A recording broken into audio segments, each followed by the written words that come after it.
Hello and welcome to another edition of the China in Africa podcast. I'm Eric Olander, and as always, I'm joined by Cobus van Staden of Wits University in Johannesburg, South Africa. A very good afternoon to you, Cobus. Good afternoon. And for the first time on the show today, we are thrilled to be joined by Ufreida Ho, who's a freelance journalist also based in Johannesburg. And we're going to talk a little bit about Ufreida's an essay and a column that she wrote for the Times in South Africa. But first, we want to kind of have some fun before we get started. So Ufreida, thank you so much for being on the show. We're really looking forward to talking with you.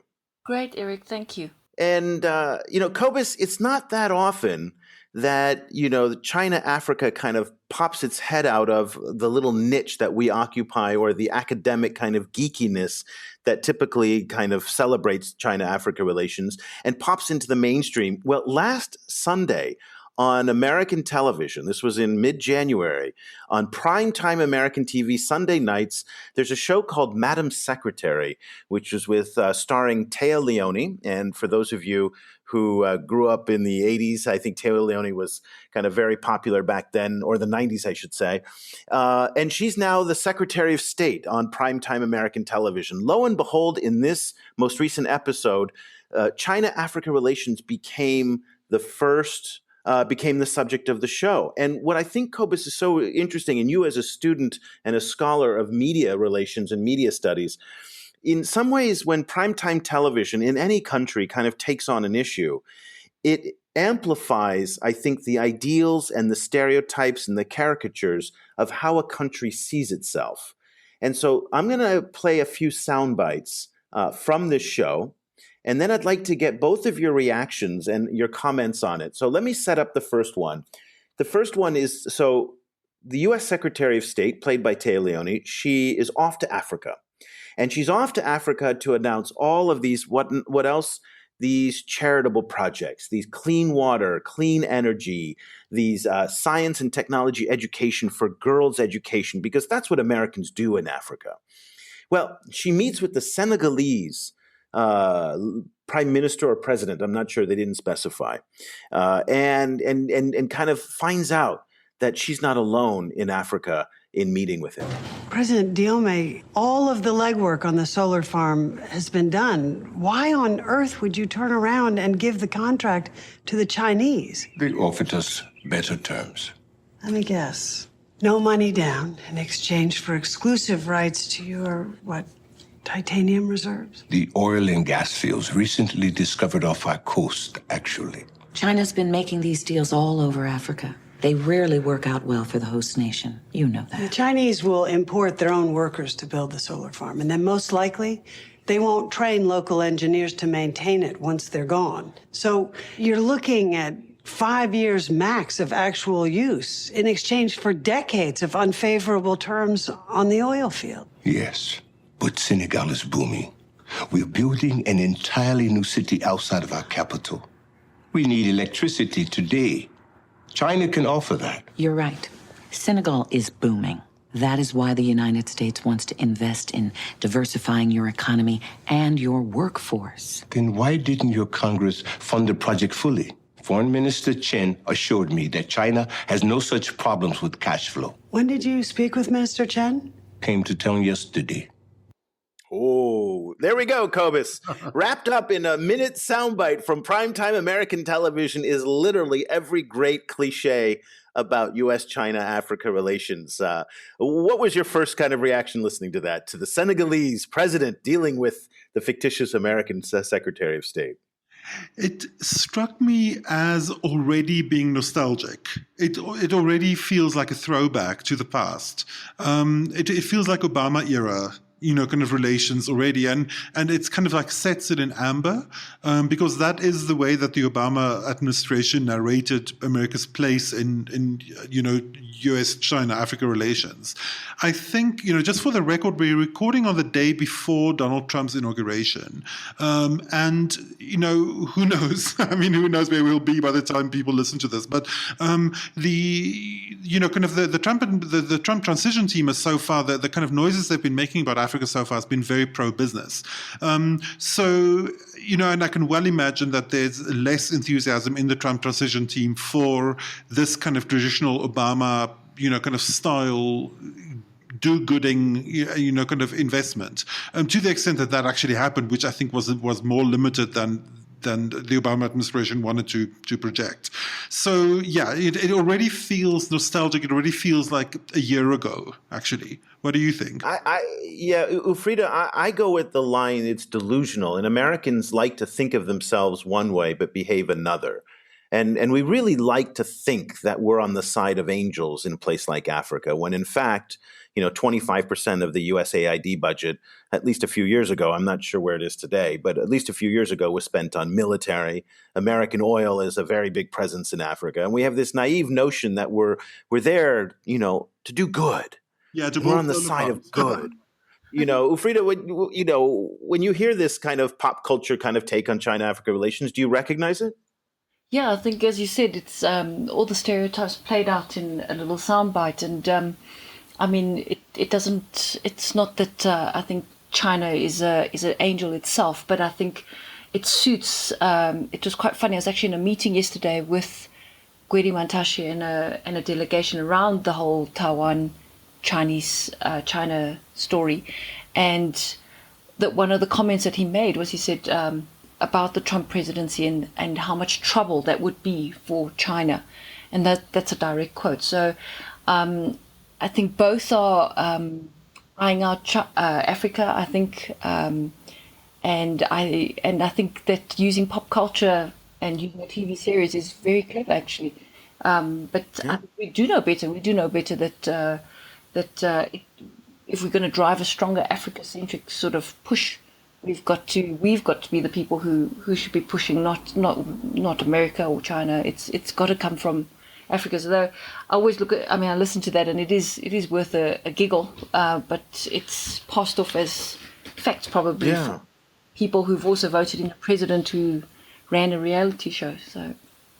Well, let's continue with our little drama here, because most people outside the U.S. can't watch this show. And I've got two more sound bites that I'd like to kind of play, just because I think it's fun. And it's so rare, again, that China-Africa relations make it into primetime television. So we're continuing our drama. Basically, the U.S. Secretary of State and the Chinese foreign minister are crisscrossing each other in Africa in an attempt to kind of outdo one another for the love of different African leaders, from Togo to Nigeria and all points in between. Well, at one point, imagine this, of all places, the Chinese foreign minister and the American Secretary of State find themselves in a crowded bar.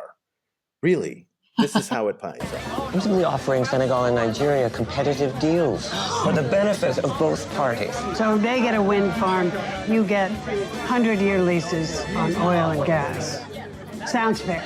At least they get the wind farm, instead of empty promises and hypocritical lecturing from Western countries who have undermined Africa. The United States is trying very hard to turn the page and be a force for constructive engagement.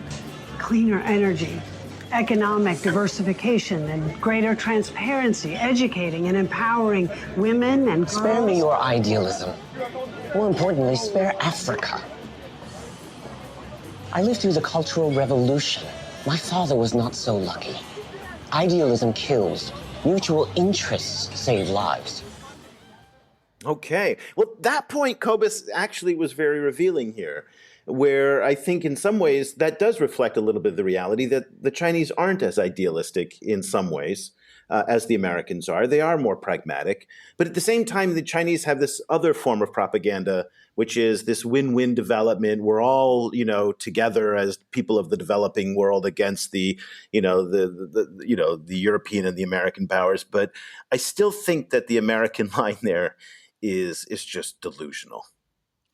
It's also there's a lot of interesting stuff to unpack about America itself here, because as you say, this idealism is happening against the background of very kind of hard-nosed business practices, American business practices in Africa, frequently, to the detriment of actual African populations. So it's like, what's the basis of that idealism? There is a feeling of, I don't know. It becomes very psychological. It's almost like a kind of a delusion, I guess. But it's also, it's almost like a kind of rhetorical game that's being played, where the Americans just assume this position and then kind of move from there, and you're kind of left to wonder all the time. Okay, so what's really happening? To which extent is this based in anything? What about Africa? What is the African side in all of this? And so on. It becomes very Hall of Mirrors-y for me. Yeah, Ufreida, I have a feeling on this eve of the Trump inauguration that idealism will go away pretty quickly. In fact, there was a survey that was sent to the State Department from the Trump transition team last week, and it was saying, one of the top questions was, is American business being outdone by Chinese business? And again, it was very interesting to kind of see how the Americans are looking, or at least the Trump administration, in a very transactional way. And if you look at Africa in a transactional way, well, it's a pretty small market, as transactions go globally. And so, again, it gives you this indication that the reality and the perception will be very different maybe in the new Trump era that's coming. I don't know about, I don't know about the survey that what were the findings of the survey? Have they already got something? Well, they don't release them. These were questions that the Trump administration or the Trump transition team sent to the U.S. State Department asking questions. And it was a 2 or 3 page, and it really gave the first indication of what the new administration kind of thinks, or the direction that they're going in vis-a-vis Africa policy. It was questioning AGOA, which we had thought that maybe the African Growth and Opportunity Act that allows for free trade from Africa to the United States might be off the table because it's relatively small compared to NAFTA. It questioned whether American aid is actually working. It questioned if al-Shabaab in Somalia, is still still fighting. Has American forces been effective there? So it was very, very cynical and very, very negative, in sharp contrast to the propaganda tone that we see in this in this primetime television show. I guess then maybe. I mean, I don't know which way it's going to go, or what we're in for, but perhaps if you put a Trump administration against then whatever agenda they're going to drive, and whatever China continues to do in Africa, maybe it actually opens up a little bit of a window for Africa to actually negotiate differently. But I really don't know enough, and I don't. And I guess a lot of us are also sitting guessing what's going to happen. But yeah, I think we all are. Kind of yeah, I was about to say, you're not alone. Yeah, Ufreida, do you get it? Do you get any kind of indication of both where the South African Chinese community and the South African government are standing in relation to changes between the US and China in South Africa? Are you getting any kind of clues about how the Chinese community in South Africa are preparing themselves for this kind of future, or are they not really taking notice of it as far as you see? As far as it was just like I said, yesterday they held there's a meeting because of the whole the mayor's visit to Taipei, the Tshwane mayor's visit to Taipei. A delegation organized a meeting at Luthuli House with the Gwedi Mantashe and Edwin Molewa and a couple of others. I'm sorry, can you just explain who those people are, just for some of our listeners who may not be familiar? So Gwedi Mantashe is the Secretary General of the ANC. Which is the ruling party in South Africa. The ruling party in South Africa. And Luthuli House is the Johannesburg headquarters of the African National Congress, which is the ruling party in South Africa. Yeah, so very significant that they could basically call a meeting and have an audience with such a with the top dog, the Secretary General, and the only thing that came up literally was this thing, Gwedi Mantashe's comment about America being the Trump administration being a problem for China, and then one of the participants, Jonathan Shen, who's part of a Shanghai Industrial Association in Southern Africa, basically said it's because they don't want to see China being great, which I thought was just little throwaway comments that they were saying, and I thought that was quite interesting. But I haven't really picked up anything, Cobus, per se, about a fear specifically around the Trump administration. So their comment, you interpreted as that they see it as attempts from the US to try and contain China in Africa. And yeah, I don't know. It was just, and remember, it's and I think we'll get to that when we talk a little bit about this Taiwanese thing. There's my sense actually is that the Chinese in South Africa right now, it's quite a fractured. They speak from very different groupings. That they have 105 associations. That this delegation doesn't represent. They represent one sector, one segment, one association. Yet they have this audience with the top-ranking ruling party officials. Quite interesting that whole dynamic that's happening, and that the ANC, I think, kept asking about their ward candidate who stood in the elections last year, and that person actually, by their own admission, is a rival to this party, this delegation of Chinese who went along to the ANC. Yeah, this is something that I find. So sorry, Eric. This is something that I find fascinating about South African, Chinese communities. Is as you say, the incredible fractured nature of it, where they're definitely not speaking with one voice, and then kind of the hard work that they put into making connections with prominent politicians and very successful connections to the extent that I've seen. Let me just back up a little bit so I can kind of set the table here so that when we get into the discussion about Ufreida's article. So, earlier, I think, correct me, it was on January 3rd, if I'm correct, at the beginning of the year, Pretoria's mayor, Solly Msimanga, tell me how to pronounce it properly. Msimanga, okay, I completely missed that one. Went to Taiwan. And now it's interesting because he is a member of the Opposition Democratic Alliance, opposition to the ANC.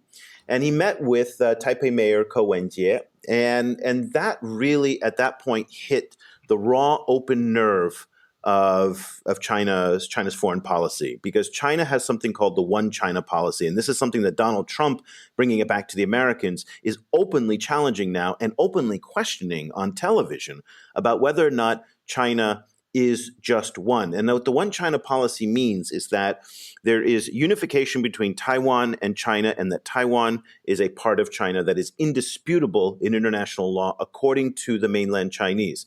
Now, those in Taiwan have a very, very different view, particularly the current president, Tsai Ing-wen, who is part of the DPP, which is the opposition party, which has more independent-oriented policies. And again, these aren't clear lines. And just for those of you not familiar with why this is so sensitive, was that Taiwan and China separated after the 1949 Civil War, and the Republicans went to, the Kuomintang went to Taiwan, and the communists, of course, took over mainland China. So anybody that steps in the middle of those two becomes, embroiled in very, very complicated politics. And I think a lot of us on the outside, looking at the Pretoria mayor's visit and even Donald Trump's taking of the phone call, wondered if they knew what they were getting themselves into.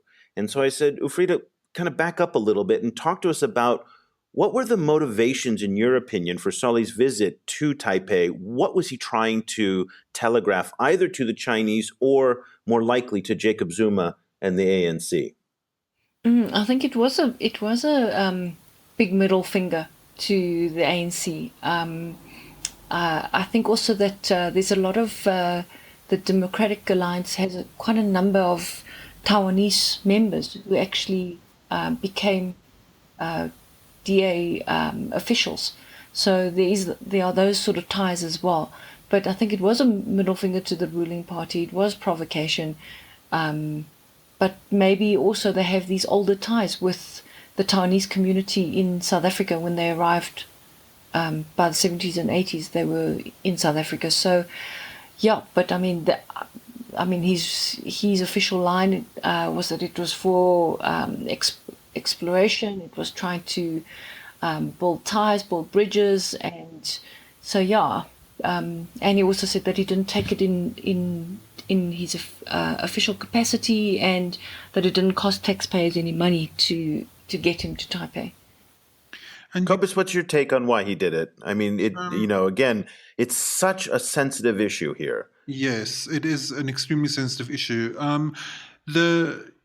I think the way I understood it originally was that we see again a kind of a version of a kind of political fight that you see in Africa quite often, where a ruling party's connection with China is used as a stick to beat it with. So China becomes criticism of China becomes a implicit way of criticizing the ruling party.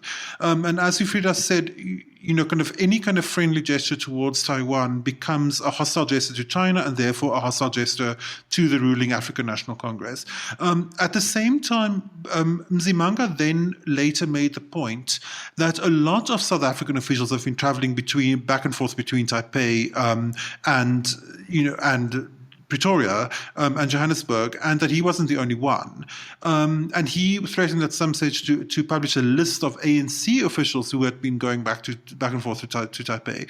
So it seemed to me also that in this kind of heated climate that was not kicked off by Donald Trump's phone call with Taiwan, but certainly ratcheted up by it, you see a moment where both Taipei and Beijing, but especially Beijing, is extremely sensitive about these things. And, so it seemed to me that something that in a year or two ago might well have passed without much comment now suddenly became a big issue. And that I assume that it was probably because of complaints from Beijing to the African National Congress.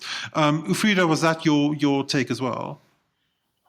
Yeah, I think I agree with you on that. It's, I really don't know why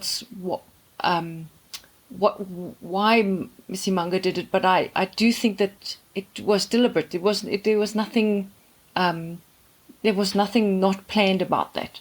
So, what you read into it is, it's just politics. And I think that's I think when I got that letter, the open letter that this Chinese Simon Shi, like I said, I think it's mostly sort of the Shanghai-based associations.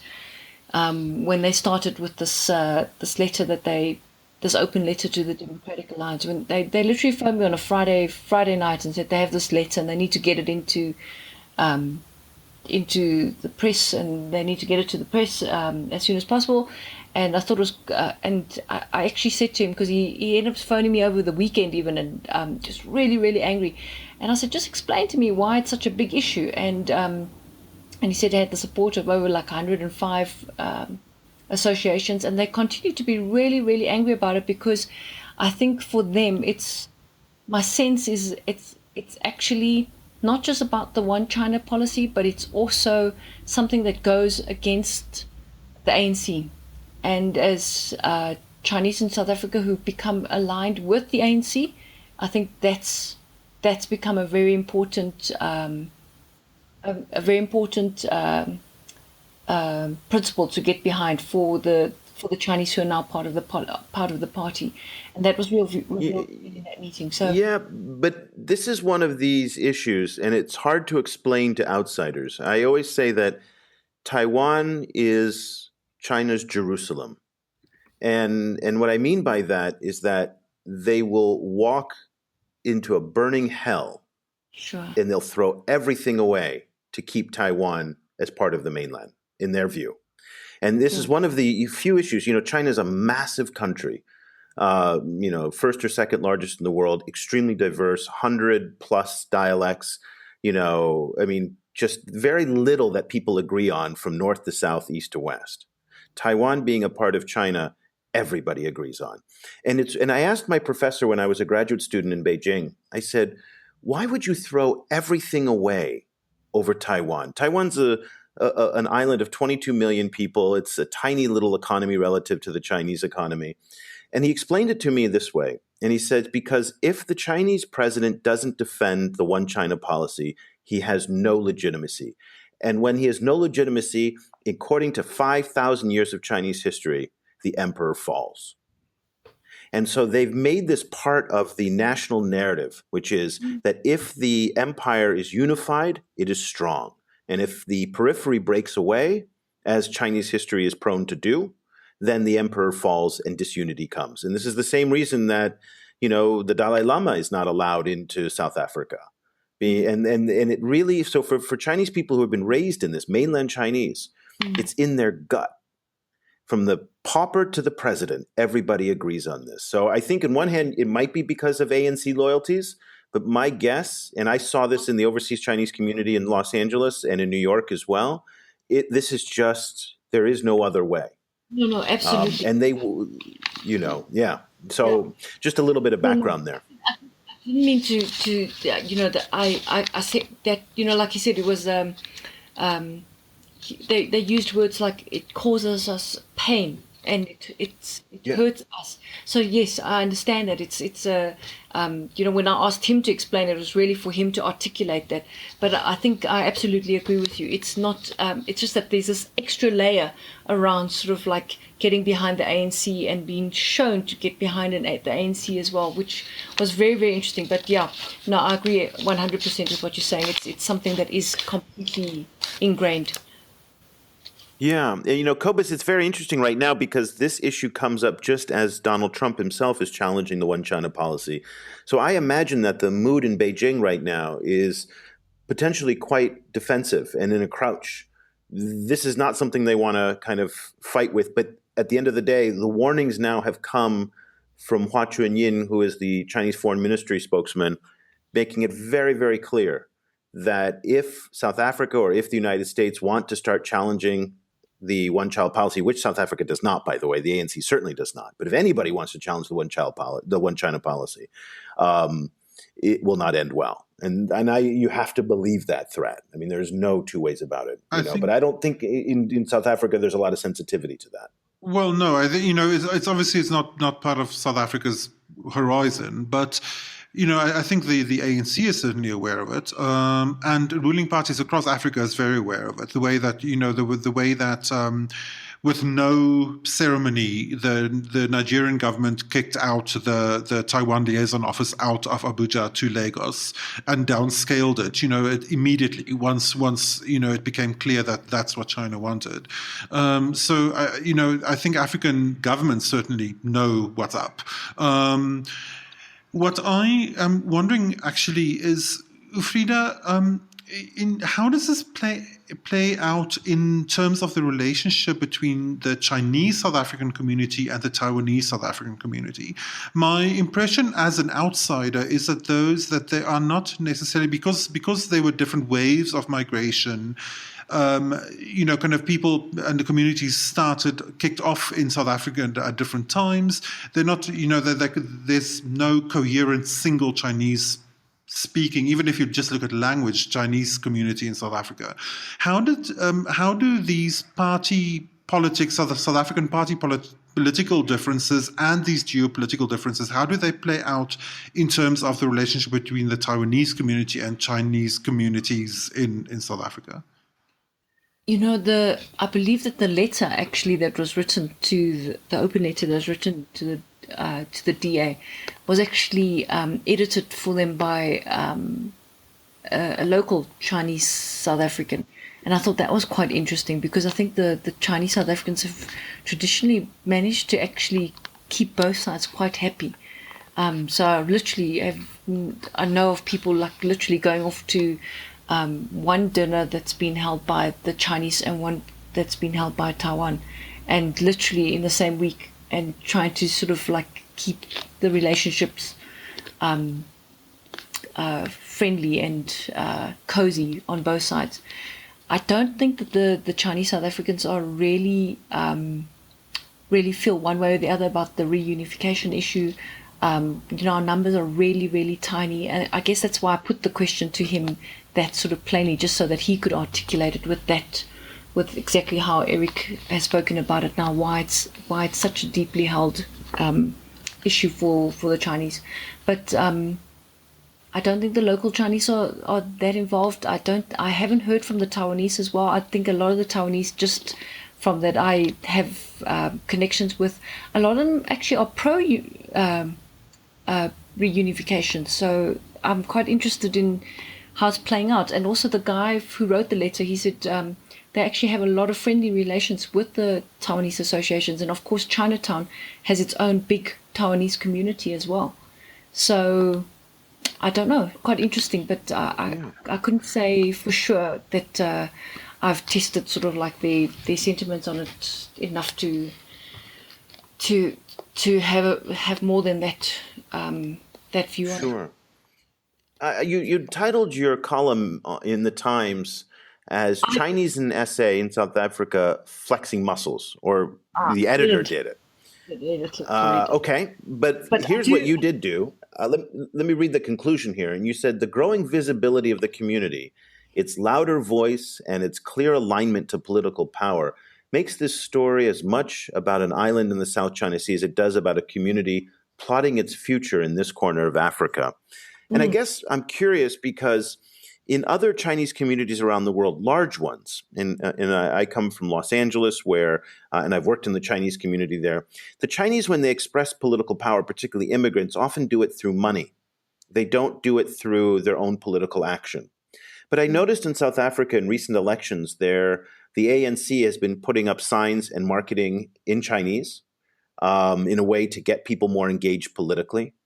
So do you see the Chinese community in Johannesburg and in Pretoria becoming more engaged in real politics, or is it just because of the business associations that they are supporting candidates through money and other kinds of financial support? Eric, I would probably think it's both, because I think that there is a kind of expediency about using the political power to actually make sure you bolster your economic interests. That's almost like a natural connection point. But I think what's been quite interesting is this shift of really asserting their agenda, because in the last election, when they put forward a candidate to run in the local municipal elections, what was quite interesting was they went through the voters' roll and they actually saw about 300 people. That's like nothing. 300 people who were eligible to vote in that one ward, who were likely to vote for a Chinese candidate. And so, in other words, Chinese citizens or residents who were eligible to vote in the ward. But I think for me, what it is it's really about laying the foundation of what's to come. So for a maturing community, I mean, you suddenly realizing that you're not going to go back to China. You're very likely to stay in South Africa. You're very likely to build your business here. Your children are going to grow up to become, like I say in that piece, the taxpayers and the voters as they themselves become of age. And I think it's actually plotting those sort of like elements to actually build a different kind of future for the Chinese who are going to stay here. And we could see it with this alignment with the ANC. They're different factions as well joining the ANC. I think after that article, there was also a half-page ad that was taken out in the Star about a day or two later, and the people behind the letter to the DA, they said it was placed in the newspaper by rivals. That's their word for this group. And I think sitting in that meeting with the ANC, they were clearly had no clue. The ANC had no clue that there are these factions. They kept asking about the candidate who they see as a rival, which I found really, really fascinating. But there's very clearly, it's not just about using money to push forward whatever their interests are. I think there definitely is a far more public role. There's a more visible role, and it probably makes sense for a community that understands that it does actually have to protect itself as it grows. Yeah, Cobus, who would have thought that a DA politician, Democrat, an opposition politician, a mayor of Pretoria would step into, one China, I keep saying one child, one China, the one China policy, and it becomes an international incident at the same time as Donald Trump is questioning that as well. And we are on the eve. I mean, and then China-Africa relations makes it into primetime television. I mean, these are crazy times that we're in right now. It's insane. It's, we're only about 3 weeks into the year, so we'll see what happens the rest of the year. It really is kind of alarming. Ufreida, thank you so much for taking the time to join us. The column is called Chinese and SA Flexing Muscles. Not her title, by the way, an editor's title, but you can find it in the January 13th edition of Times Live, and that's at timeslive.co.za, or ZA as we say in America. It is a fascinating kind of explanation and a look into the power of the Chinese community and the role that they're playing in light of this, again, this really controversial trip that the Pretoria mayor took privately to Taiwan, but at the same time, took a stick and shook up the one China policy at the same time while he was, as Ufreida said, trying to put a middle finger up at Jacob Zuma and the ANC. Ufreida, thank you so much for joining us. It's an excellent piece of reporting, and we hope to have you back on the show again to follow up on how things are going. Thank you, Eric. And for Cobus Van Staden, I'm Eric Olander. We'll be back again very soon with another edition of the China in Africa podcast. Thank you so much for listening.